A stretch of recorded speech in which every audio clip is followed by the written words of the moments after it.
Welcome back to the Pale Girl's Guide to Makeup. I like to call this lazy girl makeup, the 15-minute face, if you will. Basically makeup that's gonna make you feel and look put together without doing a shit ton of work. Let's get into it. I feel like sometimes this type of makeup look is even harder to do than full glam. Hard to find the balance between like way too much and not enough. Already prepped and color corrected my skin. I have a whole video on that in my Pale Girls playlist if you're interested in seeing it. Before we do anything, setting spray. Skin's dry, it's gonna help the makeup stay on longer, yada yada yada, you know the drill.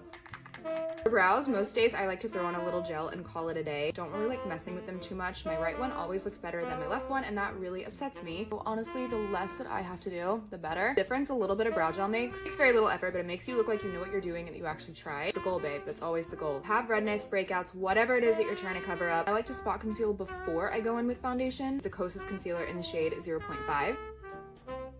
Totally stop here, add blush bronzer, and you'd be done. For the sake of this video and my skin, I'm gonna go in with the Merit complexion stick in the shade Silk. Just gonna take it directly on my Sigma F80 and start patting it into the skin like this. It's so quick and easy. It really just looks like your skin, but better. This looks so good. We barely used any product. Back in with the teeniest little bit of concealer under the eyes, blending it out with a damp sponge just to keep everything as sheer and natural as possible. Taking one of the sheerest bronzers that I own directly on a brush. This is the Merit Bronze Bomb in the shade Clay. Tops my cheekbones, just bringing it towards the apple of my cheek, on the forehead, bringing it up towards the hairline. I'm gonna go in with my Merit Flush Balm in the shade Cheeky, directly on a brush. Doing it this way versus applying it directly to the skin. Make sure that we're not using too much product. It's gonna keep everything looking as natural as possible. Applying that directly to the apple of my cheek and bringing it up. I know I'm using a lot of Merit products in this video. I promise it's not sponsored. They really just do minimalist, no makeup so freaking well. I'm not gonna go too heavy-handed with the powder. I'm gonna use the Maybelline Fit Me in the shade 0.5. I'm just gonna kind of start diffusing that lightly on my entire face. For eyes, the simpler the better. A light wash of bronzer into the crease is so simple, but it really does make the world of difference. Makeup by Mario in the shade Light Medium. I use this almost every day. Start blending it out using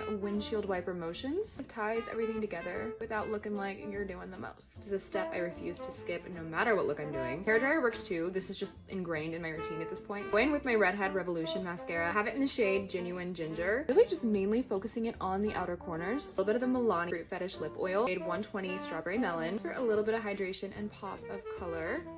And that is literally it. Giving, well, yes, I did in fact wake up like this. Soft, natural, feminine, pretty. It takes me like 15 minutes to do, and I get compliments on my skin all the time. Just remember, if you have pale skin, sheer products are our best friends. And always build them up. We literally never have to worry about things looking too harsh. Thank you guys for watching. Mwah, love you. Bye.